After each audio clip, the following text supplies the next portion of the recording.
Hola a todos y bienvenidos un día más a Momentum 3.0, el lugar donde tomamos nuestras propias decisiones financieras ahora.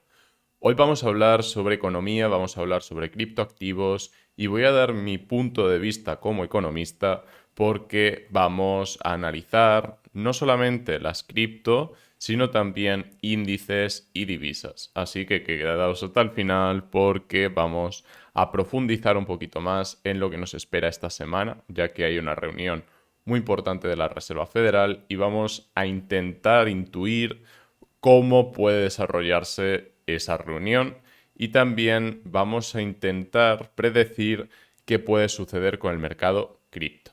En primer lugar, tenemos a Bitcoin perdiendo con bastante fuerza esta línea de tendencia, con un rechazo fuerte en los 17.300 y por lo tanto, en principio, estaríamos ante una cuña que nos llevaría a los 16.000, incluso los 15.500, ¿vale? Toda esta zona podría ser de caída porque ya ha perdido esta tendencia. Ya estaríamos ante una zona de posible caída, de posible retroceso. ¿Cuándo se confirmaría ese retroceso esperado con la pérdida del mínimo anterior? Como vengo comentando en Telegram, por cierto, debajo tenéis el link de la descripción.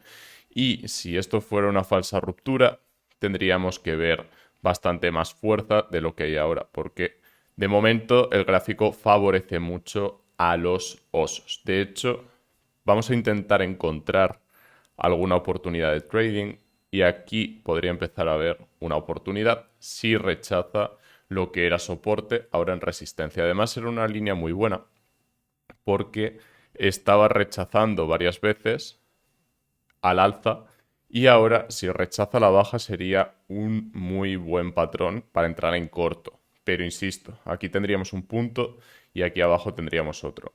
El trading es una suma de confirmaciones, por lo tanto, muy importante que no entremos y salgamos simplemente por nuestra opinión, sino porque tengamos un plan de trading. Es decir, que según el número de confirmaciones vayamos tomando decisiones. Si queréis profundizar más en estos temas, tenéis un curso gratuito en el canal, debajo tenéis el canal y podéis entrar al curso gratuito, son una serie de vídeos en YouTube totalmente accesible y además fácil de entender. No entro en detalles complejos. En cuanto a XRP, vemos una resistencia bastante clara en la zona del 0,40 y actualmente confirmando el patrón bajista. Lo bueno para los toros de XRP es que el volumen es decreciente, por lo tanto no tiene tanto fundamento la caída. Sin embargo, todo lo que estoy comentando está muy subordinado a que suceda con los tipos de interés. En estos momentos todo el mundo se está preparando para la reunión de la Fed y hay varios escenarios. Hay uno neutral, que sería subida de 0,5 de 50 puntos básicos, que sería lo más accesible para la economía, porque ya se está descontando ese efecto y se está negociando en base a que va a haber una subida de 50 puntos básicos. Si hubiera una subida de 75 puntos básicos, ya sería más complicado adaptarse a ese tipo de ajuste, porque habría que renegociar contratos y habría que reajustar carteras que se están formando con la expectativa del 0,5.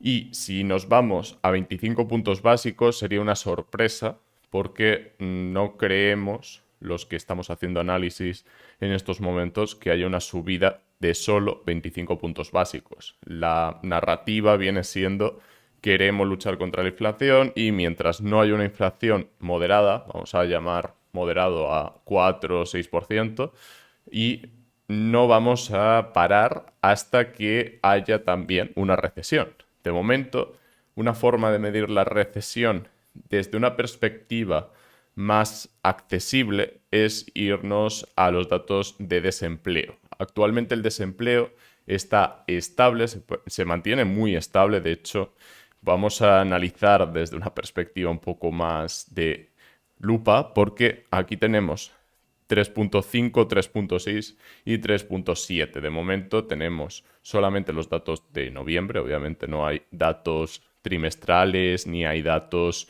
más desagregados, por lo tanto vamos mes a mes, y sí tenemos el dato de noviembre, entonces en 3,7 viniendo de 3,5 y de 3,6 considero que es totalmente estable. Prácticamente podríamos hablar del pleno empleo en la zona económica de Estados Unidos. En general, en Estados Unidos vemos muy buenos datos de desempleo, por lo tanto, no van a empezar a reducir el ritmo de subida de tipos de interés hasta que no haya caído la inflación y hasta que no suba el desempleo.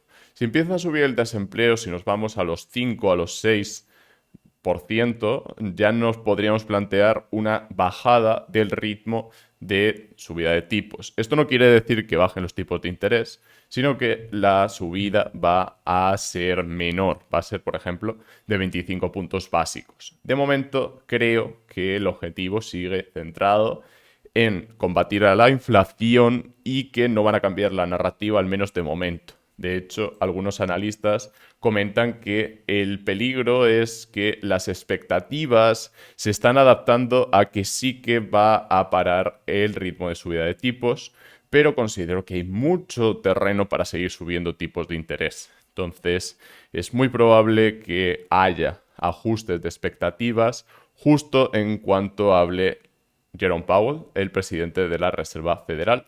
Así que vamos a estar muy pendientes de estas noticias. Os recomiendo estar suscritos, también suscritos a Telegram y a mi canal de TikTok, porque allí voy a estar actualizando todas estas noticias en tiempo real. Os recuerdo que nada de lo que he comentado constituye asesoramiento financiero ni consejo de inversión. Y para acabar, vamos a echar un ojo al índice del dólar, porque estamos en un punto muy interesante en prácticamente todos los activos. El índice del dólar actualmente está en una especie de soporte, lo vemos aquí. Sí que es cierto que en cuanto hable Powell, va a tomar una decisión. Aquí no vemos tampoco un patrón demasiado claro, de hecho vamos a marcar este mínimo y vamos a decir que esto es un pequeño rango. No es un rango mayor, pero sí que es un rango significativo. Aquí tuvo una caída que tenía prevista hasta este soporte y por lo tanto aquí sí puede seguir cayendo porque ya ha tomado un respiro la caída o la tendencia bajista y podríamos ver un retorno a la caída que incluso fuera a los mínimos anteriores, pero ya digo, considero que lo más inteligente en estos momentos sería una lateralización, o lo más previsible sería una lateralización, y en 2023 tomar una decisión. Por ejemplo, ver qué sucede en enero, en febrero. Ahora no creo que haya grandes movimientos porque ya se han anclado mucho las expectativas. Sobre todo se han anclado las expectativas de cara a previsiones de 2023 y no sería muy inteligente mover esa expectativa o desviarse de lo que el mercado cree que va a pasar. Podría llegar a suceder, pero aquí es donde entra el analizar con datos la situación. No creo que fuera el mejor momento para desviarse de esa estrategia. De hacerlo, lo harían muy probablemente en enero o en febrero. Vamos a ver el eurodólar, porque el eurodólar está en una resistencia bastante significativa y que nos podría llevar otra vez a continuar la tendencia bajista, porque la tendencia en el eurodólar viene siendo bajista desde mayo y por lo tanto es una zona muy interesante para estar preparados para cambiar, en este caso, euros por dólares. Pero todavía no hay una confirmación clara. De hecho, parecía que empezaba esa confirmación justo rechazando la resistencia, pero ahora han empezado a comprar otra vez los toros del euro contra el dólar. ¿Vale? Entonces, muy importante la decisión de Powell. En principio, ¿qué habría que esperar? En estos momentos habría que ver cuál es el tono, más que la decisión en sí, porque el tono puede cambiar más que la decisión. Sería muy poco probable que cambiara la decisión, al menos a corto plazo, desde mi punto de vista, y por lo tanto habría que esperar a esa forma de hablar, esa forma de expresar cuál es la opinión de la Reserva Federal ante la situación actual. Se está moderando un poco la inflación, pero está muy lejos de su objetivo. Entonces van a intentar continuar su camino de reducción de la inflación, pero también van a intentar moderar las expectativas en cuanto a la situación económica, la situación macro. Entonces están ahí entre vamos a subir tipos de interés para combatir la inflación y vamos a evitar que se dispare el desempleo. Teniendo carta libre con el desempleo, lo más probable es que sigan agresivos con las subidas de tipos de interés porque necesitan volver a niveles de inflación que vayan en línea con su mandato. Su mandato es el 2% y estamos en torno al 8%. Entonces, claro, tienen que hacer lo posible para reducir la inflación hasta esos niveles. También es cierto que la inflación empezó a ser muy relevante también a finales del año pasado. Entonces, como ya llevamos bastante inflación y la inflación se mide año a año, podemos empezar a ver una desaceleración, pero no porque bajen los precios, sino porque hace un año ya habían empezado a subir. Dicho esto, actualmente el euro está luchando con esta resistencia y está cayendo el volumen. Por lo tanto, no veo que el euro esté en una posición de fuerza o especialmente una situación de fuerza. Pero veamos qué sucede el miércoles, porque sí que podría cambiar la expectativa si aquí empiezan a entrar compras. Lo más esperado sería este rechazo, sobre todo si Powell mantiene esa narrativa de haremos lo posible por combatir la inflación porque tenemos pleno empleo. Cosa que no tenemos en Europa, por cierto. En Europa sí que tenemos problemas en el frente de la inflación y en el frente del desempleo. Está subiendo el desempleo, aunque no está siendo algo muy agresivo. Sí que es verdad que hay bastantes expectativas bajistas en cuanto al PIB, en cuanto al crecimiento de la economía, pero ya digo, creo que también hay que poner un poco en contexto. Hace un año, hace 2 años, no podíamos ir a comprar bienes y servicios a la calle, entonces ahí ha habido un cambio muy, muy significativo. En cuanto a la libra esterlina, vemos también un patrón muy similar y esta mañana estaba consultando la situación en Asia, porque en Asia tenemos un indicador adelantado muy interesante y aquí sí que prácticamente todos los índices marcan una tendencia bajista y justo ahora estaríamos en una resistencia. Otro patrón muy interesante es el que vemos en el índice de Australia, porque aquí sí vemos una envolvente bajista en una zona que vendría a ser de máximos decrecientes. Entonces sí podemos ver debilidad en índices en todo el mundo y aquí continúa la tendencia bajista también en Singapur y en Japón. Japón, clara resistencia, zona que ha venido rechazándose en varias ocasiones y que iría camino de un nuevo rechazo. ¿Qué tendría que suceder para ver una ruptura de las resistencias que he comentado? Necesitaríamos ver un cambio en alguna variable macro. Por ejemplo, que en China cambie la situación, que la narrativa de los tipos de interés cambie un poco, pero sería más un shock o algo que no esté descontado que una subida como la que hemos comentado, como la que he mencionado. El Nasdaq está en esta zona que parece que antes era resistencia y ahora soporte. Aún así, vemos una nueva envolvente bajista en esta directriz bajista. ¿Por qué es tan importante esta directriz bajista? Porque justo está coincidiendo con este entorno de expectativas pesimistas. Además, en una tendencia bajista, el hecho de que no venga a tocar la resistencia implica que no es necesario que la toque. Entonces, a partir de aquí, va a depender mucho del discurso de Powell. Y sí que es cierto que va a depender de cómo exprese sus palabras. Va a ser una conferencia en la que primero se da el dato de subida de tipos y después habla Powell. Entonces, hay que medir muy bien en qué tono está comentando la jugada porque, insisto, estamos en un entorno en el que no es tan sencillo hacer previsiones, pero sí que es cierto que cuando tenemos información actualizada podemos adaptarnos muy bien. Un ejemplo muy atractivo es el del petróleo, porque el petróleo sí que es un factor un poco más externo a las decisiones que se van a tomar en la Reserva Federal, pero también les afecta mucho, porque ya sabéis que Estados Unidos es muy dependiente del petróleo y por lo tanto tenemos mucho interés en saber qué suceda con esta resistencia,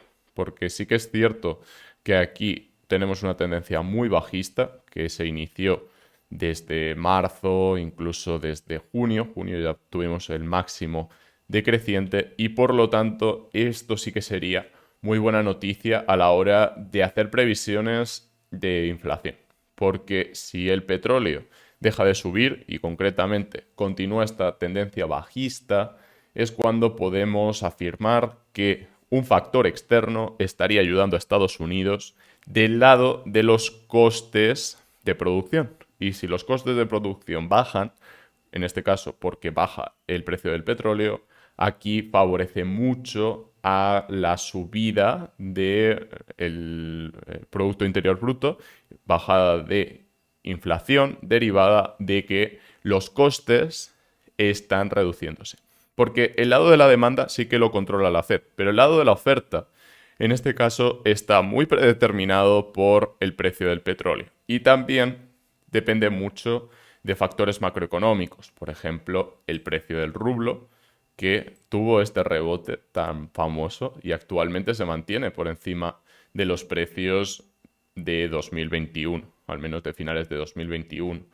También muy importante el precio del oro, que bueno, está sirviendo como referencia para saber en qué situación estamos. Sí que es verdad que el precio del oro se está manteniendo prácticamente plano desde inicios de este año y sí nos ayudaría en esa tesis de valor refugio, pero insisto, valor refugio no está generando intereses, no está generando liquidez, aunque sí ha tenido una recuperación muy buena y prácticamente se ha mantenido estable. De hecho, es lo que habría que pedirle a Bitcoin, que sí tenga sus subidas, tenga sus bajadas, pero se mantenga estable a largo plazo. Puede llegar a suceder, pero de momento vemos que no es el caso en Bitcoin, al menos no es el caso a corto plazo. Ahora sí, espero que os haya gustado el vídeo. Hemos hecho casi 2 partes porque no me había acordado del análisis de los índices, pero bueno, creo que ha quedado bastante bien y nos vemos en el próximo vídeo.